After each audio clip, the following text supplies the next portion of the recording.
देश का बजट कुछ ही घंटों में सामने आने वाला है। इस बार वित्त मंत्री निर्मला सीतारमण के पिटारे से क्या निकलेगा? मिडिल क्लास को क्या मिलने जा रहा है? सरकारी कर्मचारियों को क्या मिलने जा रहा है? युवाओं को, महिलाओं को, सबकी अपनी अपनी उम्मीदें हैं और इस बार टैक्स में कितनी राहत मिलने जा रही है, इसको लेकर सबकी अपने कयास हैं और उम्मीदें भी बहुत लोग पालकर बैठे हैं। इस वक्त हम जीआईपी मॉल नोएडा में हैं और बड़ी संख्या में लोग यहां पर विशेषज्ञ हमारे साथ हैं बातचीत करने के लिए। उनसे समझेंगे कि आखिर वित्त मंत्री के सामने इस बार चुनौतियां कितनी है और आखिर जो लोगों की उम्मीदें हैं, व्यापारियों की उम्मीदें हैं, उन पर क्या वित्त मंत्री इस बार खरा उतर पाएंगी, क्योंकि अगले साल 2024 में केंद्र का यानी कि देश का चुनाव भी है और उसमें सरकार को किस तरीके से चीजों को एडजस्ट करना है, यह भी बड़ा मायने रखता है। हमारे साथ तमाम व्यापारी हैं। नोएडा अप्रैल एक्सपोर्ट क्लस्टर के चेयरमैन अली ठुकराल जी है। सर, किस तरीके से इस बार के बजट का आप देख रहे हैं और क्या उम्मीदें हैं आपकी? देखिए, इस बार का बजट बहुत बढ़िया होने वाला है। एक तो इलेक्शन से पहले का बजट है और दूसरा पिछली बार से बहुत बेहतरीन बजट बनाया है इन्होंने। एंड हमें उम्मीद है कि इस बार वो सभी वर्गों को थोड़ा कुछ ना कुछ अच्छे तरीके से देंगे। हमारे इंडस्ट्री के लिए भी उन्होंने बहुत सी स्कीमें दी हैं, पीएलआई स्कीम दी है और अभी एक और स्कीम लाने वाले हैं। पहले वो 300 करोड़ की थी और अब और कम लाने वाले हैं ताकि जो मीडियम वर्ग के लोग हैं, जो एमएसएमई है, उनको भी बेनिफिट हो सके। हमारी सरकार ने, मेरा उनसे अनुरोध है कि हमारे किसी भी देश की जो उन्नति है वो एक्सपोर्ट के ऊपर निर्भर होती है। आज हमारे उत्तर प्रदेश के अंदर क्लस्टर सिस्टम शुरू हुआ है, जैसे टॉय क्लस्टर, अपैरल क्लस्टर, इतर क्लस्टर, सब क्लस्टर बने हैं। इन क्लस्टर से ही ये तरक्की ज्यादा होगी और इसके लिए सरकार को थोड़ा और ध्यान देना चाहिए ताकि सभी लोगों को उससे बेनिफिट होगा। एमएसएमई सेक्टर जब तक नहीं बढ़ेगा तब तक उसका देश की रीढ़ की हड्डी मजबूत नहीं होगी। फोकस किस तरफ रहना चाहिए आपको लगता है? सेक्टर फोकस किस तरफ रहना चाहिए इस बार सरकार के बजट का? देखिए, सबसे बड़ी बात है कि इन्होंने इंडस्ट्री के ऊपर डेफिनेटली ध्यान दे रहे हैं। मेडिकल के ऊपर बहुत इन्होंने कर रहे हैं, जो अभी कल बजट अभी आएगा तो उसमें तब दिखेगा, क्योंकि जो जिन समस्याओं से हमारा देश जूझा है पहले, उन सबको ध्यान में रखते हुए बजट को इस बार उन्होंने पेश करने का जो दावा कर रहे हैं वो इस बार वैसा ही है। सर, किसान, रोजगार, ये तमाम जो मसले ऐसे हैं, नौकरी का मसला है और मिडिल क्लास आदमी पर टैक्स की मार भी बहुत पड़ती है। क्या लगता है इस बार कुछ राहत मिलने वाली है? बिल्कुल, हम तो यही चाहेंगे कि पिछले जो कमियां रह गई थी वो इस बार बजट में पूरी हो जाएं और हमारा जो सेक्टर है, जो रियल एस्टेट का जो हम लोग फ्लैट बुक करे हैं, तो उसमें जो हम लोग ब्याज, भारी भरकम ब्याज देते हैं और जिन लोगों को फ्लैट नहीं भी मिले हैं, 10-10, 12-12 साल हो गए उनको फ्लैट नहीं मिले हैं, लेकिन किस्तें पूरी जा रही हैं। तो हम तो ये सरकार से उम्मीद चाहेंगे कि उनकी रियायत करी जाए इंटरेस्ट में, क्योंकि उनको घर भी नहीं मिला है और वो घर का इंतजार कर रहे हैं और किस्त बराबर दे रहे हैं और रेंट भी दे रहे हैं। सर, छोटे छोटे उद्योगों की बात होती है, छोटे छोटे उद्योग लोग लगाते हैं। सबसे बड़ी बात ये, इंडस्ट्री का अपना अलग फोकस है, हॉस्पिटलिटी सेक्टर अलग है, रियल एस्टेट अलग है, एजुकेशन का सेक्टर अलग है। इस बार के बजट से क्या उम्मीद है आप? देखिए, ये सरकार की बड़ी अच्छी चीज है कि इंडस्ट्री को बढ़ावा देना चाहते हैं, लेकिन इसको अगर सरकार को और ज्यादा इसको अगर तेजी से इंडस्ट्रीज को इंडिया में लाना है तो सबसे पहले उनको इंडस्ट्रियल लैंड बैंक, जो कि fully developed industrial land bank सरकार को डेवलप करना पड़ेगा और इसके लिए जो भी बुनियादी सुविधाएं देनी है इंफ्रास्ट्रक्चर पे, और ज्यादा उसमें धन की व्यवस्था सरकार को करनी पड़ेगी। क्योंकि अनडेवलप्ड लैंड बैंक अगर आप इंडस्ट्री को ऑफर करते हैं तो मेरे ख्याल से अगर उसमें अनडेवलप्ड इंडस्ट्रियल लैंड बैंक में इंडस्ट्री बहुत स्लो आएगी। नंबर 2, इंडस्ट्री लगाने के लिए आप जैसा देश और विदेश में आज आप एक माहौल बना रहे हैं, तो इसमें सरकार जो वन विंडो सिस्टम की बात करती है उसको हमको जमीनी रूप पे लाना पड़ेगा। और मैं ये बात यहां जरूर कहना चाहूंगा कि जो केंद्र सरकार की और प्रदेश सरकारों की जो सोच है, शायद सरकारी मशीनरी उस पर अभी पूरी तरीके से उसके लिए तैयार नहीं है। तो केंद्र सरकार और प्रदेश सरकार को अपनी सरकारी मशीनरी भी उसके अनुरूप ही तैयार करनी पड़ेगी, जो एक बेहतर सुविधाएं इंडस्ट्रीज को ऑफर कर सके। सर, रोजगार की बात हो रही है, मिडिल क्लास आदमी की बात होती है, सबसे बड़ी बात यह, सरकार का फोकस कहां होना चाहिए, आपको क्या लगता है? देखिए, मेरा अपना एक्सपीरियंस, क्योंकि ये नेक्स्ट ईयर इलेक्शन है, मुझे लगता है इस बार सरकार जो सबसे बड़ी प्रॉब्लम आई थी किसानों की आई थी, तो मुझे लगता है एक तो शायद सरकार इस बार क्रेडिट उनका इंक्रीज करेगी और जो इंटरेस्ट रेट है उस पर वो कम करेगी, क्योंकि वो इस समय जो है सबसे ज्यादा जो मात खाया हुआ है, सबसे ज्यादा मार खाया वो किसान है और किसान के लिए इस बार गवर्नमेंट को कुछ ना कुछ करना ही पड़ेगा। और जो किसान जो एग्रीकल्चर जो एक्सपोर्ट है उस पे भी गवर्नमेंट को मुझे ऐसा लगता है कि इंसेंटिव देगी, ये तो एक मेन फोकस इनका रहेगा। इसके अलावा देखिए, हम जो कोविड की मार खा चुके हैं, तो गवर्नमेंट का बहुत बड़ा फोकस मैं हर दिन देखता हूं पेपर में भी कि इसमें मेडिकल पे रहता है। मुझे ऐसा लगता है मेडिकल इंश्योरेंस पे जो है जीएसटी वगैरह जो है इस बार ये कम करेंगे, जिससे कि आम आदमी को बेनिफिट होगा। सबसे बड़ी बात यह है कि युवाओं की बात होती है और सबसे बड़ी बात यह सरकार ये कहती है कि हम रोजगार का सृजन कर रहे हैं, हम तमाम जो चीजें हैं वो योजनाएं सरकार की, उनका लोगों को लाभ मिल रहा है। आपको लगता है क्योंकि चुनावी 2024 का दंगल भी है, तो उससे पहले कुछ लोक लुभावन घोषणाएं भी हो सकती हैं? देखिए, लोक लुभावन घोषणाओं से इलाज नहीं होना। देश की स्थितियां इस समय उतनी अच्छी नहीं है जितनी हम अपेक्षा कर रहे हैं, जितनी हम सोच रहे हैं। सरकार कहती है 6 से 7% जीडीपी ग्रोथ होने जा रही है, लेकिन उतना ही इन्फ्लेशन भी है, तो ग्रोथ लगभग जीरो है। अगर आप इन कंसर्न ऑफ मुद्रास्फीति देखें तो हमारे पास कोई ग्रोथ नहीं है और लगातार प्रोडक्शन कम हो रहा है, लगातार डिमांड कम हो रही है। अगर डिमांड और प्रोडक्शन कम होगा तो नेचुरली असर रोजगार पे पड़ेगा। तो कैसे डिमांड जनरेट हो, उसके लिए महंगाई कम करनी पड़ेगी, जिससे मिडिल क्लास के जेब में पैसा आए और उसको खर्च कर सके। तो सरकार को ऐसी कोशिश करनी चाहिए कि टैक्स स्लैब्स कम करे, मिडिल क्लास को ज्यादा फैसिलिटी दे। पेट्रोल डीजल एक ऐसी चीज है जिसके हर चीज जुड़ी हुई है, उसके रेट्स कम कर सकती है, क्योंकि इंटरनेशनल मार्केट में रेट काफी डाउन है। अगर वो 15 से 20 रुपए उसके रेट कम कर दे तो एक सिग्निफिकेंट चेंज आ जाएगा। सारी इंडस्ट्रीज एकदम फ्लोरिश करेंगी, सारे मिडिल क्लास एकदम बड़ा इसको चेयरफुल की तरह लेगा और एट रेंडम में आप एक देखेंगे कि एक सिग्निफिकेंट चेंज डिमांड में आएगा। तो उससे अपने आप मशीनें घूमेंगी, अपने आप रोजगार जनरेट होंगे। जैसे प्रोडक्शन बढ़ेगा ऑटोमेटिक रोजगार बढ़ते जाएंगे। आपका कहना है कि एग्रीकल्चर और इन सब चीजों पर भी सरकार का फोकस रहने वाला है? एग्रीकल्चर पर तो नेचुरली सरकार का है, लगातार है, क्योंकि क्लाइमेट चेंज की वजह से लगातार प्रोडक्शन पर फर्क पड़ रहा है। आप देखिए, कम से कम 15 से 20% गेहूं की फसल कम हुई पिछले साल में, इतनी सब्जियों की एक फसल गायब हुई, फलों की प्रोडक्शन पे भी असर पड़ा है। इस समय बड़ा चैलेंजिंग है कि अगर मार्च में सूखा पड़ गया फिर से, जैसे पिछले साल पड़ा था, तो फिर हो सकता है गेहूं का प्रोडक्शन पे असर पड़े, और ये दुनिया भर में हो रहा है। देखिए, उम्मीदें जरूर है और आधी आबादी की बात होती है जब, तो महिलाओं की बात सुनना बहुत जरूरी हो जाता है। मैडम, किस तरीके से आप मान रही हैं, महिलाओं को क्या उम्मीद है इस बार? क्योंकि घर का बजट तो आप ही बनाती हैं और घर का बजट बिगड़ गया तो सारे बजट बिगड़ जाते हैं। देखिए, मेरा नाम कुमू जोशी भटनागर है। मेरी अपनी एक स्टार्टअप है स्पाइसेस की, मसालों की, इजाक के नाम से ब्रांड है। तो मैं महिलाओं की तरफ से, मैं उत्तर प्रदेश उद्योग व्यापार मंडल की चेयरपर्सन हूँ, विमेन्स विंग की भी, और उसी नाते मैं ये कहना चाहूंगी सबसे जो जरूरी चीज है वो ये है कि विमेन्स को अपना स्टार्टअप करने के लिए एमएसएमई में, जैसे सर ने बोला कि एमएसएमई को हमें प्रमोट करना या मोटिवेट करना ज्यादा जरूरी है। उसके लिए फंडिंग्स में बहुत प्रॉब्लम होती है। तो क्योंकि जिस तरह से पीएमईजीपी लोन या और भी लोन्स कई हैं जिसमें कहा जाता है कि मिनिमम डॉक्यूमेंटेशन के माध्यम से आप लोन ले सकते हैं, तो you can easily start your startup, पर ऐसा हो नहीं रहा है। मैंने बहुत चक्कर काटे हैं, मुझे नहीं मिला, तो एट लास्ट मैंने अपना पर्सनल लोन लेके ही बिजनेस स्टार्ट किया। तो इसलिए मैं कहना चाहूंगी कि महिलाएं तभी आगे हो पाएंगी। एमएसएमई जब तक ऊपर नहीं उठेगा, हम कंट्री ऊपर नहीं उठा पाएंगे। जब कंट्री ऊपर उठेगी तभी कुछ हो पाएगा, तभी आपके बजट भी घर के भी ठीक रहेंगे। और दूसरी चीज मैं आपको, जैसे आप रोजगार के लिए बोलते हैं, रोजगार के लिए मैं ये कहना चाहूंगी, क्योंकि मैं खुद अब एक स्टार्टअप में हूँ, इंडस्ट्री लगाई हुई है, उसमें ये कहना चाहूंगी रोजगार में लेबर खुद नहीं टिकना चाहती है। रोजगार की कमी नहीं है, लेबर खुद ऐसी है कि 3 महीने 4 महीने काम करती है, काम करके भाग जाती है, फिर उसके बाद पैसा खत्म हो गया, again they want to come back. तो रोजगार की कमी नहीं होती है यहाँ पे, खाली बिना मतलब फ्री में लेने वालों की बहुत तादाद है। तो फ्री एक तो बंद होना चाहिए, क्योंकि हमारा जितना भी टैक्स का पैसा है वो कहाँ जा रहा है? वो टैक्स का पैसा जितना भी जा रहा है, चाहे वो इंडस्ट्रीज का हो, चाहे वो एक मिडिल क्लास का हो, कॉर्पोरेट्स का हो, वो सारा का सारा पैसा जा रहा है हमारे फ्री के राशन में, और उनकी गंदी आदत बनती है। अब उनको क्या है, उनको कोई डर नहीं है जॉब जाने का। क्यों डर नहीं है? फ्री का राशन उन्हें मिलता है, फ्री की एजुकेशन उन्हें मिलती है, फ्री का उनको शादी का एवरीथिंग दे आर। वित्त मंत्री भी महिला हैं, तो ऐसे में कुछ उम्मीद ज्यादा बढ़ जाती है आपकी?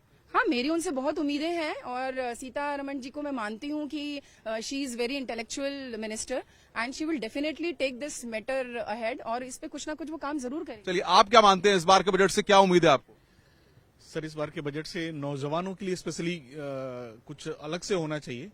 ऑल्दो अपने मोदी सरकार में काफी कुछ चल रहा है, लाइक अभी इन्होंने अग्निवीर लिया और बहुत सारी चीजें हो रही हैं।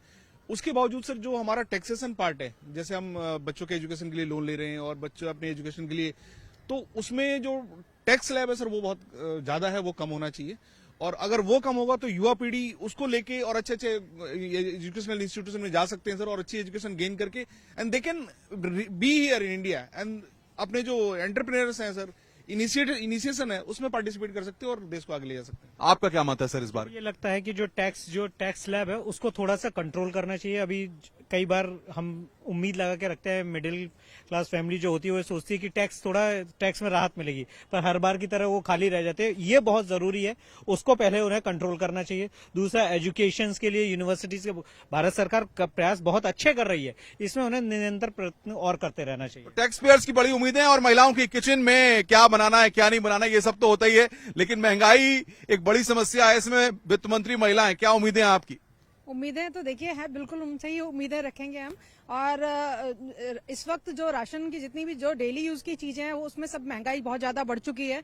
और इसके अलावा मैं एजुकेशन के ऊपर भी कहना चाहूंगी कि भाई कुछ कंट्रोल रहे, क्योंकि स्कूलों की फीस जो है कोरोना में उन्होंने ठीक है, उन्होंने काम किया, कहीं फीस आधी की है, कहीं फीस माफ की है, मगर उसके बाद भी अभी माहौल बदला नहीं है। जिन लोगों की जॉब चली गई है या जो बिजनेस में है उन लोगों का अभी बहुत स्ट्रगल चल रहा है। तो मगर स्कूलों से अब कोई राहत नहीं है, कोई राहत नहीं है। किताबें लेने जाओ या कुछ भी लेने जाओ, मतलब एजुकेशन चाहे कॉलेज हो चाहे स्कूल लेवल का हो, मतलब बहुत ज्यादा महंगा है। तो देखिए, एजुकेशन की बात है, शिक्षा की बात होती है, शिक्षा सबसे जरूरी है, शिक्षा जरूरी है, सबसे बड़ी बात यह है। आपको क्या लगता है, क्या उम्मीद है और चैलेंजेस क्या लगते हैं आपको? सरकार के सामने क्या चैलेंजेस हैं? सबसे बड़ी चीज होती क्या है कि रोटी कपड़ा और मकान के लिए हम आम आदमी जूझ रहे हैं, लड़ रहे हैं, लेकिन ना तो रोटी मिल पा रही है सही। इस बार आशा की जा रही है कि 2024 का इलेक्शन सर पे है, तो आम आदमी जो गरीब हैं उनके लिए बहुत कुछ सरकार लेकर के आएगी और बहुत फायदे भी करेगी। साथ में एक चीज और भी मैं सरकार से रिक्वेस्ट करूंगा कि पुरानी पेंशन स्कीम जो है उसे जल्द से जल्द लागू करके यथावत सरकारी कर्मचारियों को राहत दी जाए। सरकारी कर्मचारी, आपकी सर उम्मीद क्या है इस बार के बजट से? वित्त मंत्री अपना पिटारा कुछ ही घंटों में खोलने वाली हैं। मेरी उम्मीद माननीय फाइनेंस मिनिस्टर से यह है कि जीएसटी के अंतर्गत लिमिटेशन एक्ट को लागू किया जाए। आज दिक्कत सभी व्यापारी वर्ग को बहुत ज्यादा आ रही है। लिमिटेशन एक्ट न होने की वजह से जीएसटी में 90+30 दिन के बाद या तो कोई अपील फाइल नहीं होती है तो अपील रिजेक्ट हो जाती है। उसके बेसिस पर हमें सीधे हाई कोर्ट में जाना पड़ता है। हाई कोर्ट में जाने का खर्चा बहुत ज्यादा हो जाता है और छोटा व्यापारी जा नहीं सकता हाई कोर्ट, ये पॉसिबल नहीं है। इसलिए मेरी मुख्य फाइनेंस मिनिस्टर से अपील है कि जीएसटी के अंतर्गत लिमिटेशन एक्ट लगाया जाए, जिससे कि व्यापारियों को बहुत राहत मिलेगी। अदरवाइज लाखों करोड़ों रुपया डंप पड़ा हुआ है, व्यापारियों को नुकसान पर नुकसान हुआ जा रहा है। दूसरा, आज जितना भी एक्सपोर्टर है हमारा समाज का, एक्सपोर्टर वर्ग का टेक्निकल ग्लिच के कारण से बहुत सारा आईटीसी रिफंड नहीं हो पाता है, वो सारा का सारा डंप होता जा रहा है, जिससे एक्सपोर्टर को नुकसान हो रहा है। इस नुकसान की भरपाई किसी भी तरीके से नहीं हो पाती है। इसलिए मैं चाहता हूं कि इस तरह के जो टेक्निकल ग्लिच आ जाते हैं एक्सपोर्ट के रिफंड लेने में, उस टेक्निकल ग्लिच को खत्म कराया जाए, क्योंकि हमें एनेक्सर 2B और 2A जो मिनिमम बैलेंस होता है उतना ही रिफंड मिल सकता है, उससे ज्यादा नहीं मिल सकता। इसके कारण से बहुत सारा अमाउंट ब्लॉक होता जा रहा है, व्यापारी को बड़ा नुकसान हो रहा है और इस नुकसान की किसी तरह से कोई भरपाई नहीं है। देखिए, व्यापारियों की समस्याएं, लेकिन सबसे बड़ी बात यहां पर यह है कि जब बात व्यापारियों की होती है, जब बात युवाओं की होती है, जब बात महिलाओं की होती है, तो सबकी उम्मीदें उसी दिन पर होती हैं जिस दिन की देश का बजट आने वाला है, और वो पल सभी के सामने है। कुछ ही घंटों के बाद वो पिटारा खुल जाएगा। लेकिन सबसे बड़ी बात यह, मोदी सरकार के दूसरे कार्यकाल का जिस तरीके से आखिरी बजट है, क्योंकि अगली साल 2024 में लोकसभा के चुनाव होने हैं, यानी कि देश का आम चुनाव है, और उसको लेकर के सरकार क्या स्ट्रेटेजी के तहत यहां पर आ रही है? आपको क्या लगता है, अगर वित्त मंत्री आप होते और आपसे कहा जाता कि बड़े फैसले आपको लेने, तो आप क्या बड़े फैसले लेते? देखिए, जिस तरीके से कोरोना में महामारी में हमारा देश जूझ रहा था और उसके बाद हमें खड़े होने का मौका मिला, हम ये देखते हैं कि जितने कोरोना में जो लोग की नौकरी चली गई हैं, जो लोग घर पे रहे हैं, उन लोगों को हमें देखना था। हमारा महंगाई जो है, महंगाई चरम पे जा रही है, कोई रेगुलेटरी बॉडी नहीं है। पहले ये होता था कि महंगाई कंट्रोल करने के लिए अलग अलग संस्थाएं थीं, आज भी होंगी, लेकिन वो महंगाई कंट्रोल करने के लिए कहीं पर कोई दिखाई नहीं देता है। जिसका जो मर्जी आता है वो उस रेट में बेचता मिलता है। जिस उद्योगपति जो चाहता है अपने मन मुताबिक रेट को इम्प्लीमेंट करा लेता है। तो ये सारी चीजें देखनी चाहिए थी सरकार को। और मैं यही कहूंगा कि जो हमारा जो ग्रेटर नोएडा वेस्ट या गौतम बुद्ध नगर जिलों में लाखों फ्लैट बायर्स हैं, हम फिर वहीं आ जाते हैं, क्योंकि लाखों फ्लैट बायर्स की समस्या है जो आज पूरे जनपद में पूरे दुनिया से छुपी नहीं है। यहाँ की जो जनता है जो परेशान है, तो उसको कहीं ना कहीं ध्यान। बिल्कुल ये समस्या है। सर, सबसे बड़ी बात ये है कि बजट अब सबके सामने आने वाला है। सबसे बड़ी बात यह कि आपको क्या लगता है कि मेजर फैसले अगर इस बजट पे लिए जाएं जो होने चाहिए आम लोगों के लिए, वो क्या होने चाहिए? और नोएडा क्योंकि जाहिर तौर पर एक शो विंडो कहा जाता है और तमाम जो उत्तर प्रदेश की बड़ी इंडस्ट्रीज हैं वो यहीं पर हैं, करोड़ों रुपए का निवेश यहां पर हो रहा है, तो ऐसे में नोएडा को फोकस रखते हुए क्या उम्मीद है? देखिए अनुपम, जो सरकार ने इसको ओडीओपी में सिटी ऑफ अपैरल बनाया है और यहाँ से सबसे ज्यादा एक्सपोर्ट यहाँ से होती है। 40,000 करोड़ की आज एक्सपोर्ट है यहाँ से। देखिए, मेरी सरकार से रिक्वेस्ट भी है और सरकार ने, मुझे उम्मीद है कि इस बजट में जरूर ऐसा करेंगी कि जो भी पॉलिसी बनती है उस पॉलिसी को थोड़ा लॉन्ग टर्म पॉलिसी होनी चाहिए, वो शॉर्ट टर्म नहीं होनी चाहिए। दूसरा, पेट्रोल एक ऐसी समस्या हो गई है सबके लिए कि पेट्रोल के रेट अगर कम नहीं होते हैं तो आज फ्रेट है, आज ट्रांसपोर्ट है, इतने महंगे होते जा रहे हैं कि एमएसएमई लोगों के जो प्रॉफिट मार्जिन बहुत कम है। जब उनको फ्रेट इतना भारी पड़ता है, सब कॉस्ट बढ़ जाती है रोज, तो वो उनको या तो कहीं ना कहीं कंप्रोमाइज करना पड़ता है, लेस प्रॉफिट में माल बेचते हैं या नुकसान खाते हैं। तो पेट्रोल का कंट्रोल करना प्राइस का बहुत जरूरी है, जो व्यापारियों को उसका असर जो खराब हो रहा है वो नहीं होना चाहिए। आपको लगता है कि नोएडा में जिस तरीके से निवेश हुए हैं, जिस तरीके से इंडस्ट्रीज आई हैं, उसके बाद नोएडा को लेकर के जो इंडस्ट्रियलिस्ट हैं उनकी क्या एक्सपेक्टेशन है इस बजट से? इस बजट से सारे इंडस्ट्रीज की काफी अच्छी उम्मीदें हैं। बिकॉज मैं अपनी इंडस्ट्री की बात करूं, गारमेंट एक्सपोर्ट्स की, तो सरकार ने हमारे को काफी स्कीम्स दी हैं और अभी भी बहुत स्कीम आ रही है। सबसे इंपॉर्टेंट काम जो हमें क्लस्टर में जमीन दी है, जो अभी बता रहे थे एक सर की इनके पास लैंड बैंक की वो कमी है या ऐसा है, हमें उन्होंने एक, हमारा जो पहला अपैरल पार्क बना है वो बन गया, अभी सेकेंड अपैरल पार्क के लिए हम उनसे एमओयू करने जा रहे हैं और टॉय पार्क बना दी है। ये क्लस्टर के अंदर जो जमीन अलॉट कर रहे हैं, इनके पास लैंड बैंक है, आगरा तक है, राइट। अब जब ये देंगे तो डेफिनेटली हमारे देश की तरक्की होगी, हमारा नोएडा खूब आगे बढ़ेगा। और अभी न्यू नोएडा जो बनाने जा रहे हैं उसके अंदर भी काफी लैंड बैंक है इनके पास। मुझे कोई ऐसा नहीं लगता कोई कमी होगी। और हमारे पास इतना निवेश आ रहा है इस बार, इतने लोग आ रहे हैं यहाँ पे नोएडा के अंदर, ग्रेटर नोएडा के अंदर। देखिए, ग्रेटर नोएडा पहले कितने सालों से खाली पड़ा था, कुछ भी नहीं हो रहा था, आज देखो भर गए। और यमुना एक्सप्रेस में अभी शुरू हुआ है और वहां निवेश की इतने प्रपोजल आ गए हैं और इतने लोगों ने फैक्ट्रियां लगानी शुरू कर दी हैं। हमारी जो क्लस्टर है उसकी भी कंस्ट्रक्शन स्टार्ट हो रही है। हमें 60 आदमियों को पोजीशन मिल गया, बाकी मिलने वाला है। तो तरक्की तो होनी है। हमें सरकार से बहुत उम्मीद है और हमें विश्वास है कि इस बार का बजट भी बहुत बढ़िया होगा और सबके लिए अच्छा होगा। सर, क्या माना जाए, किसान, नौजवान, अभी तक देखा गया है कि इन्हीं पर फोकस ज्यादातर बजट रहा है, किसान और नौजवान। आपको लगता है कि कुछ और भी एरिया ऐसे हैं जिन पर सरकार को फोकस करना चाहिए, वित्त मंत्री को फोकस करना चाहिए और शायद उसका प्रारूप तैयार किया गया होगा? देखिए, किसान और नौजवान, इनकी जो रोजगार की समस्या है, इनकी जो प्रॉफिटेबिलिटी की समस्या है, अगर इंडस्ट्री डेवलप होती है तो उसमें जो नौजवान की जो सबसे बड़ी समस्या आती है उसको नौकरी की, अगर इंडस्ट्री डेवलप हो रही है तो डेफिनेटली नौजवान को रोजगार ऑटोमेटिक मिल जाएगा। नंबर 2, अगर किसान की जो पैदावार करता है, अगर उसका उचित मूल्य मिल रहा है, उसकी जो पैदावार है, अगर वो फिनिश्ड रूप में डोमेस्टिक मार्केट में ये एक्सपोर्ट हो रही है, तो डेफिनेटली किसान को भी उसकी पैदावार का फसल उसकी अपने आप ज्यादा मिलेगा। तो सबसे जो जरूरी और इम्पोर्टेंट फैक्टर है सरकार का, जिसपे कि सरकार का फोकस भी है कि इंडस्ट्रियल एक्टिविटी हिंदुस्तान में और ज्यादा कैसे इसको तेजी से और ज्यादा इसको बढ़ाया जाए। क्योंकि मैं चश्मा उद्योग से बिलोंग करता हूं, चश्मा उद्योग आज एक ऐसा उद्योग है जिसमें कि पूरा का पूरा, मैं कहूं कि 95% मार्केट आज इंपोर्ट के ऊपर डेवलप करता है। तो अगर इस इंडस्ट्री को, अगर सरकार थोड़ा और इस पे अगर तवज्जो दे, इसकी इंपोर्ट की पॉलिसी में अगर थोड़ा सा और इसमें जो रेक्टिफिकेशंस जो रिक्वायर्ड हैं अगर वो करे, तो मेरा ये मानना है कि कम से कम ना सिर्फ 40,000 करोड़ रुपए का सालाना इंपोर्ट का सरकार का फॉरेन रेवेन्यू बचेगा, बल्कि इतना ही रेवेन्यू एक्सपोर्ट के माध्यम से भी सरकार अर्जित कर सकती है। तो जो आपका जो सवाल था, अगर इंडस्ट्रियल रिवॉल्यूशन अगर इंडिया में फिर से शुरू होता है तो ये समस्याएं अपने आप जड़ से खत्म हो जाएंगी। सर, सबसे बड़ी बात यह है कि कोविड के बाद से लगातार देखें तो हेल्थ सेक्टर को लेकर के तमाम तरह की चीजें हैं, गवर्नमेंट अपने लेवल पे, स्टेट गवर्नमेंट्स अपने लेवल पे काम कर रही हैं। आपको लगता है कि ये ऐसा फोकस है कि वित्त मंत्री इस बार कुछ बड़ी घोषणाएं स्वास्थ्य सेक्टर को लेकर कर सकती हैं? जी जरूर, जैसे मैंने पहले भी बोला कि मुझे लगता है इंश्योरेंस पे, ये जो है हेल्थ इंश्योरेंस पे अपना शायद ऐसी उम्मीद है कि टैक्स कम करेंगे, जीएसटी कम करेंगे। लेकिन जैसे अभी बात हो रही थी कि देखिए सबसे बड़ी प्रॉब्लम अभी इंडिया में ये है कि बेरोजगारी। आई थिंक ये एक बड़ा अच्छा मूवमेंट है गवर्नमेंट ऑफ इंडिया की तरफ से। पहले हम 1-2 स्टेट में देखते थे इन्वेस्टर्स समिट, आज हम देख रहे हैं सारे ही स्टेट्स में आमतौर पे इन्वेस्टर्स समिट हो रहा है और बड़े जोर शोर से जो वहां पे इंडस्ट्री लगने की संभावना दिख रही है, उससे रोजगार बढ़ेगा। लेकिन जो मैं देखता हूं कि बहुत बड़ी प्रॉब्लम हमारे यहाँ इंडिया, हम बाहर की चीजें बड़ी कॉपी करते हैं, हमारे कभी भी फोकस नहीं किया सोशल सिक्योरिटी पे। ये एक ऐसा मुद्दा है कि इस पे इनको जो है इसको जरूर देखना चाहिए और इस बार उम्मीद करते हैं कि इस पे उन्होंने कुछ काम किया होगा, क्योंकि इस पे काफी लेख भी आए हुए हैं।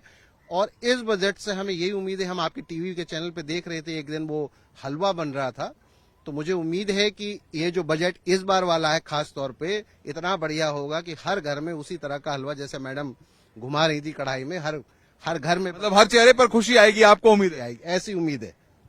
सर सबसे बड़ी बात यह है कि कुछ ही घंटे बाकी हैं और जब जाहिर तौर पर आपको क्या लगता है 3 ऐसे मेजर स्टेप्स जो वित्त मंत्री को उठाने चाहिए इकोनॉमी के लिहाज से बहुत जरूरी लगते हैं आपको? देखिए, हमारा चाइना से जो ट्रेड डेफिसिट है वो बहुत ज्यादा बढ़ गया है, लगभग $100 मिलियन से ऊपर है।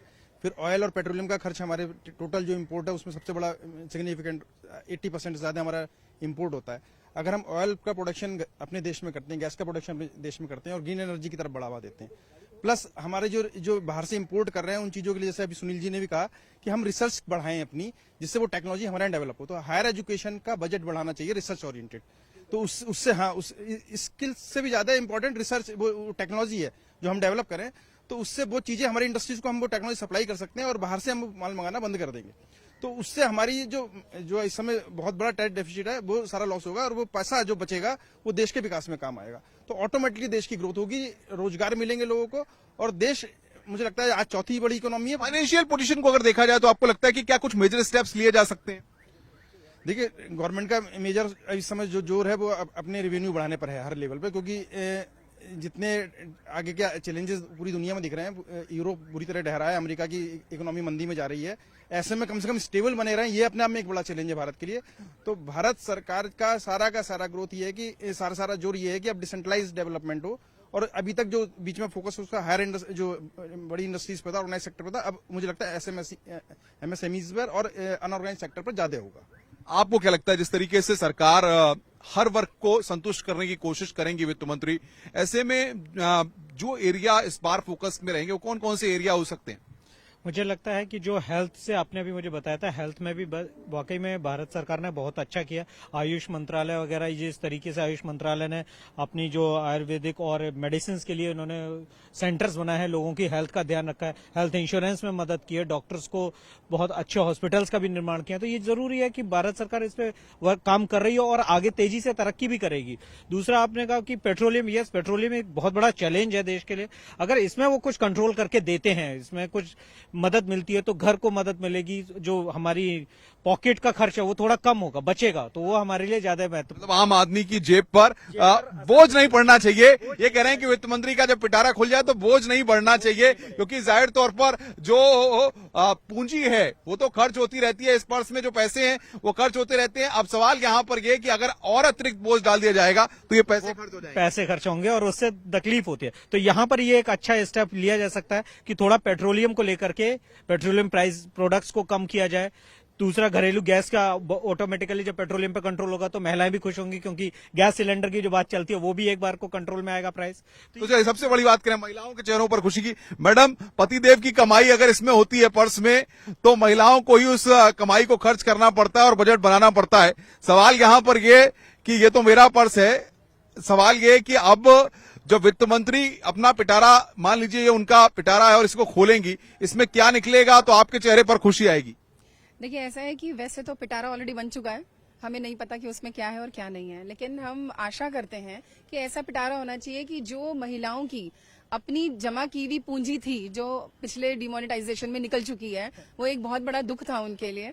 और भले ही मोदी जी को भी पता है, और मोदी जी हमारे ग्रेट प्राइम मिनिस्टर हैं and we do really respect of him, कि उन्होंने हमारे देश को इतना उठाया और पूरे वर्ल्ड में नाम है हमारा आज, उसके लिए प्राउड है। लेकिन अदरवाइज महिलाओं के तौर पर देखा जाए, खासतौर से घरेलू महिलाओं के लिए, कि जिनके पति ही लाके कमाते हैं, देते हैं और वो थोड़ा सा उसमें से बचा के दबा के रखती हैं, तो वो जब उड़ जाता है वो बहुत बुरा लगता है।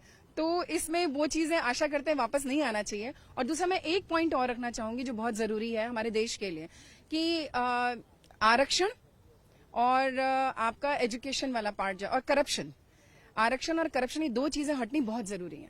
क्योंकि जब तक आरक्षण रहेगा और जब तक करप्शन रहेगा, ये हमारा ना ट्रैक जो चल रहा है वो गड़बड़ा रहा है। क्योंकि इसमें गवर्नमेंट को भी नुकसान है क्योंकि वो भी मैनेज नहीं कर पाती है ठीक से।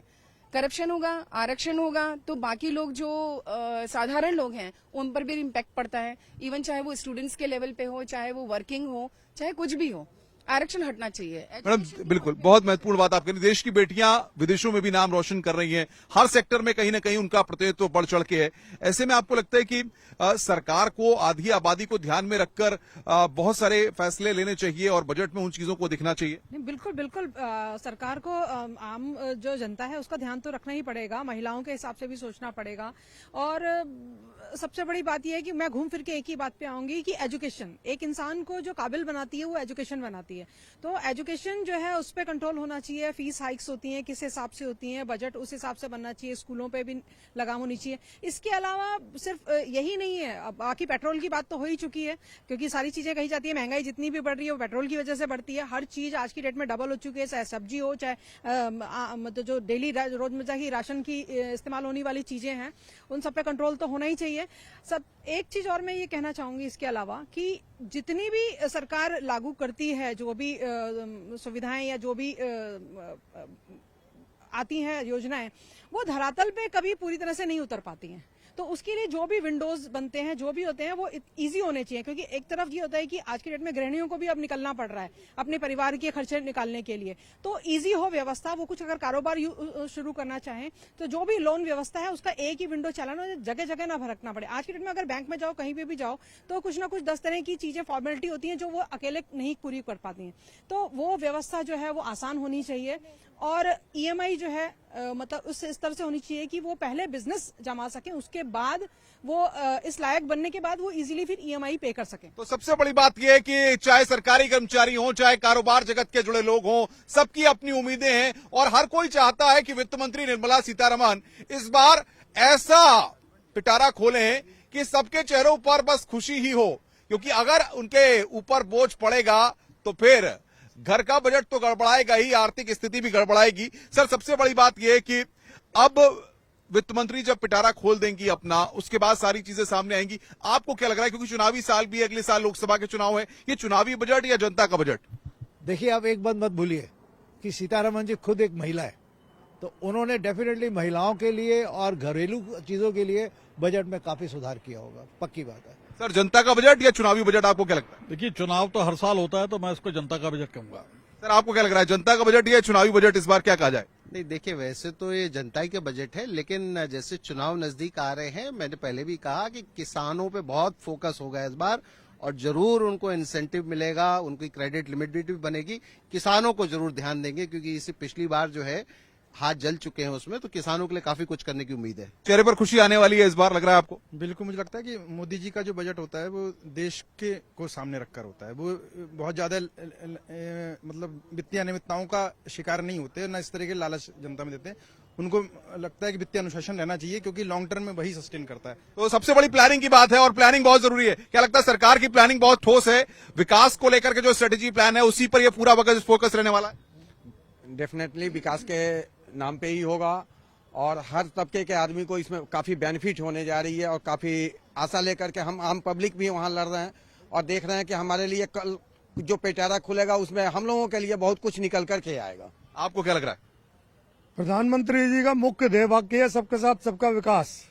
इसी उद्देश्य को लेते हुए ये बजट होगा और बजट चुनाव के साथ साथ सबके भले के साथ साथ मिक्स टाइप का बजट होगा। चुनाव को भी देखेंगे, साथ में जनता की समस्याओं को देखेंगे। उद्देश्य यही होगा, सबका साथ सबका विकास सबका विश्वास, इस थीम पर यह बजट होना चाहिए। तो ये नोएडा के जीआईपी मॉल से हमने कारोबार जगत के लोगों के साथ साथ आम लोगों, सरकारी कर्मचारियों, सबसे बातचीत की और हर किसी का मानना है कि वित्त मंत्री का जब पिटारा खुलेगा तो वो हर किसी को संतुष्ट करने वाला होगा, चाहे महिलाएं हों, चाहे युवा हों, चाहे इंडस्ट्री के लोग हों। क्योंकि इस बार सरकार जिस तरीके से विकास को लेकर के रोड मैप तैयार कर रही है, ऐसे में वो किसी को भी निराश नहीं करना चाहेगी, क्योंकि आने वाले वक्त में 2024 का सियासी दंगल भी है। इसलिए यह बजट जनता का बजट होगा। किसानों और नौजवानों के साथ साथ व्यापारियों और हर वर्ग का इसमें ख्याल रखा जाएगा, ऐसी उम्मीद लोग लगाकर बैठे हैं। कैमरामैन नरेश के साथ Anupam Mishra, news 18, GIP mall, Noida.